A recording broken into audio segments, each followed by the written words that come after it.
Batting lineup নিয়ে চিন্তায় আছে বাংলাদেশ। অভিজ্ঞ বিরাট কোহলি কিংবা তরুণ নায়ার রাহুলরাও হতে পারেন বিপদের কারণ, তবে কন্ডিশনের সুবিধা মিলবে বাংলাদেশের। স্বাভাবিকভাবে হায়দ্রাবাদ টেস্টের সেরা একাদশেও আসছে পরিবর্তন। হায়দ্রাবাদ টেস্ট নিয়ে এবং বাংলাদেশ দল নিয়ে ডিবিসির মুখোমুখি হয়েছিলেন নির্বাচক হাবিবুল বাশার। নিউজিল্যান্ডে 3 ফরম্যাট মিলিয়ে 8 ম্যাচ হেরেছে বাংলাদেশ। এবার বাংলাদেশের সামনে বিরাট কোহলির ভারত, যারা 4 বছরের বেশি সময় ধরে ঘরের মাটিতে হারেনি কোনো টেস্ট। 9 ডিসেম্বর 2012 কলকাতা ইংল্যান্ডের বিপক্ষে শেষ কোনো টেস্ট হেরেছিল টিম ইন্ডিয়া। এরপর খেলেছে 18 ম্যাচ, তাতে ড্র মাত্র 2টো, জিতেছে বাকিগুলো। অস্ট্রেলিয়া, ওয়েস্ট ইন্ডিজ, আফ্রিকার পর ভারতে গেল বছর 3 টেস্টের সিরিজে হোয়াইট ওয়াশ নিউজিল্যান্ড। 5 ম্যাচের সিরিজে ইংল্যান্ড হেরেছে 4-1। স্পিনাররা তো রয়েছেই, বিরাট কোহলির নেতৃত্বে ব্যাটিং লাইনআপটাই যে সর্বনাশের কারণ হতে পারে বাংলাদেশের। আপনি যদি ইন্ডিয়ার ব্যাটিং লাইনআপ দেখেন, স্টার্টিং ফ্রম লোকেশ রাহুল, মুরলী বিজয় স্কেম ব্যাক, আজিঙ্কা রাহানে, করুণ নায়ার মাত্র 100 মেরেছে।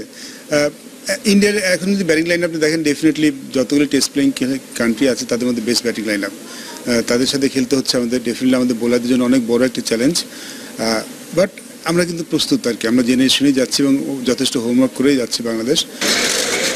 হায়দ্রাবাদ টেস্টে টাইগারদের বেস্ট 11-এ আসছে পরিবর্তন। শফিউল ঢুকবেন পেস অ্যাটাকে। শফিউলের সঙ্গী একজন, রাব্বির খেলার সুযোগটাই বেশি। আর 8 ব্যাটসম্যান তত্ত্বেই থাকবে বাংলাদেশ। ইমরুল ফিরছেন ওপেনে। ক্রাইস্টচার্চ টেস্টে তামিমের সঙ্গী সৌম্য চলে আসতে পারেন নাম্বার 7 বা 8-এ। শফিউল কিন্তু খুব ভালো ফর্মে ছিল লাস্ট বিপিএলে, এবং এবার ফার্স্ট ক্লাস খেলা দেখলাম, সেখানেও খুব ভালো বল করেছে। শফিউলের ইনক্লুশনটা ডেফিনেটলি আমাদের জন্য একটা অনেক বড় প্লাস পয়েন্ট। আর রাব্বি কিন্তু নিউজিল্যান্ডে খুব ভালো বল করেছে। কন্ডিশন দেখেই আসলে ডিসাইড করবে একজন ব্যাটসম্যান বেশি নিয়ে খেলবে কিংবা একজন বোলার বেশি নিয়ে খেলবে। কোচ হাতুরু ভারত বধের কথা বলে গেলেও ক্যাপ্টেন মুশফিকের মতো মাটিতেই পা রাখতে চান হাবিবুল বাশার। স্বপ্ন জয় নয়, ভারতের মাটিতে ড্র। আর সেটা যদি না হয়, ভালো খেলার সুযোগটা তো থাকছেই।